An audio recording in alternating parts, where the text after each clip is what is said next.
Hello everybody, this is Tyler here once again from the Other Games channel, doing a special little collection video celebrating the 30th anniversary of one of my favorite retro consoles of all time, the Nintendo 64. So today is June 23rd, and it's been exactly 30 years since this console's been released. Well, in Japan that is.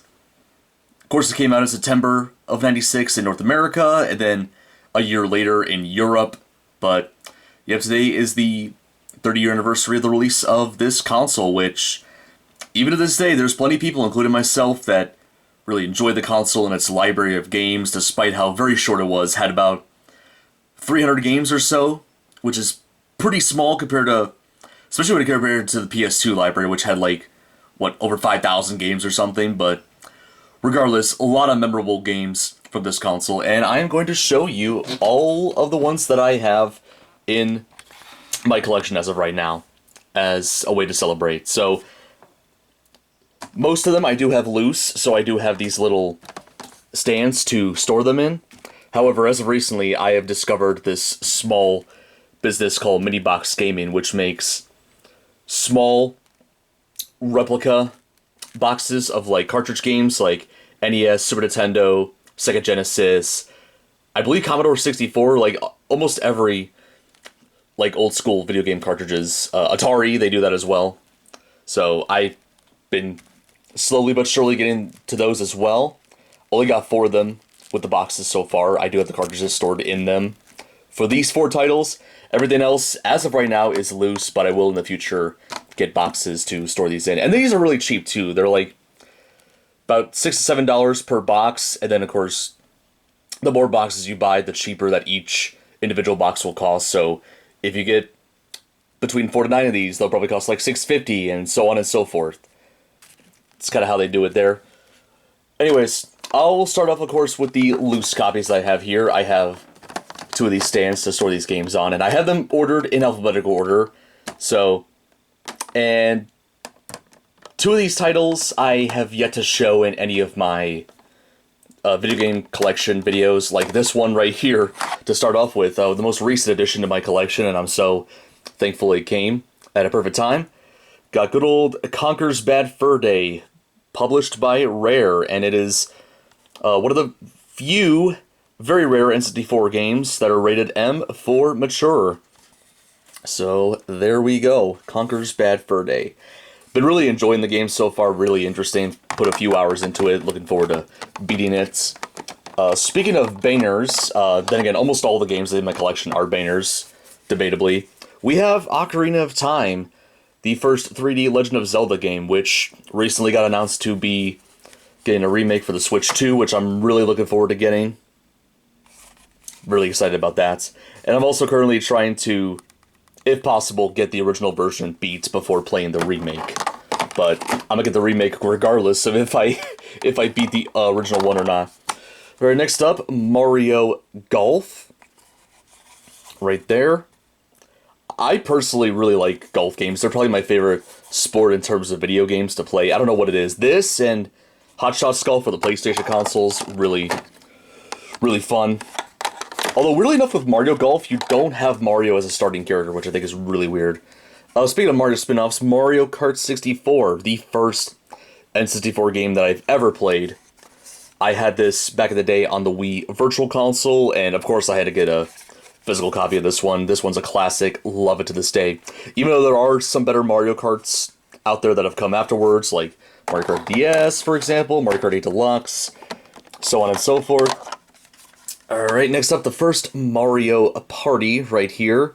The one that had the few minigames that had to require to use the joystick a lot, and it caused some controllers to break and people to get blisters, and yeah, they've had to change minigames in later Mario Party games to not do that.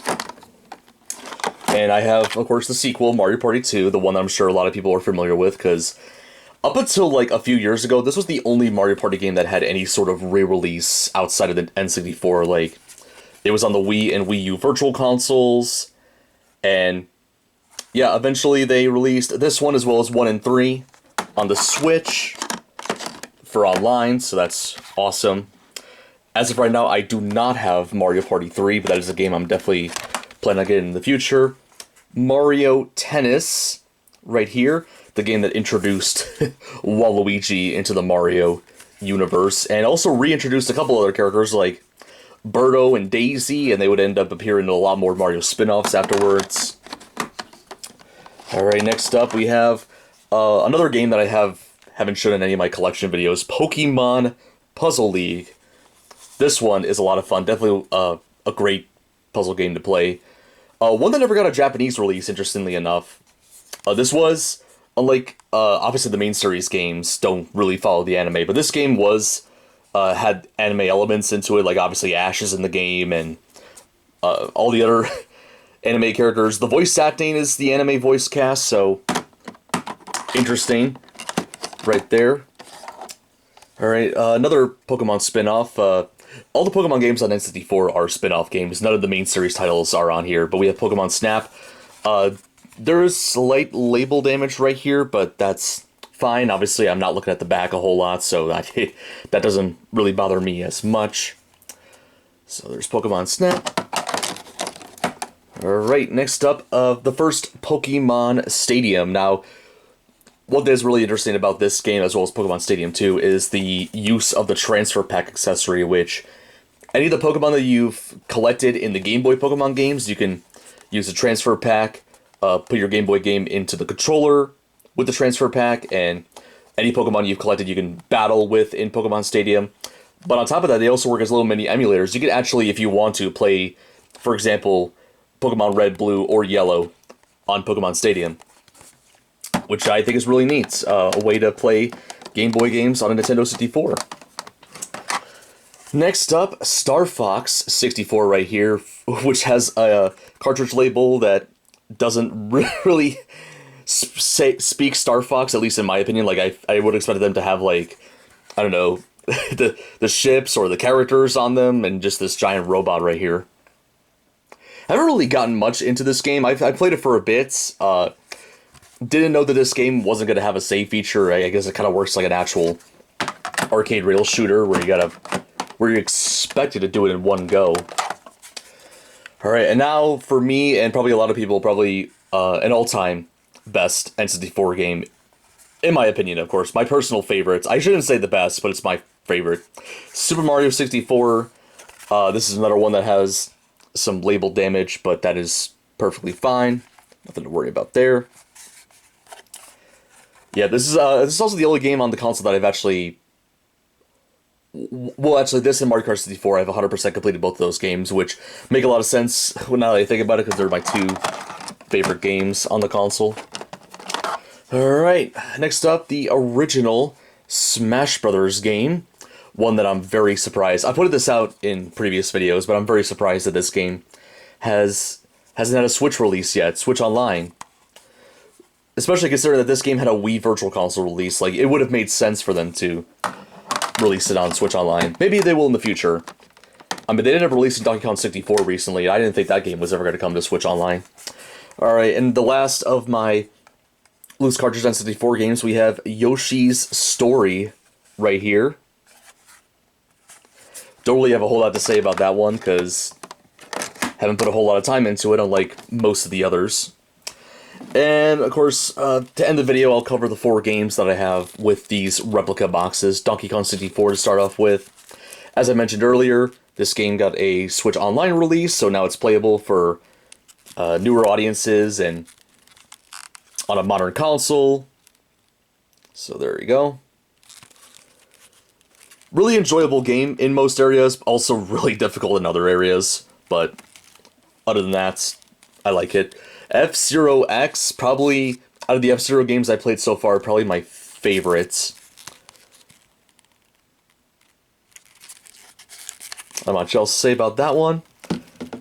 And the only spin-off Pokemon game that I have in the box is a rather interesting one, Hey You Pikachu. The only game released outside of Japan that used the microphone accessory to talk to Pikachu in, I guess, the VRU, as they call it. And because I have the North American version, of course, if you don't know English, unfortunately this game will be unplayable for you. Yeah, this game only had a Japanese and North American release, so it never had a European release, interestingly enough, which is crazy considering that late 90s, early 2000s, Pokemon was, like, very, very popular. Like, I feel like it would have made sense to also release it in Europe, but I guess, I don't know.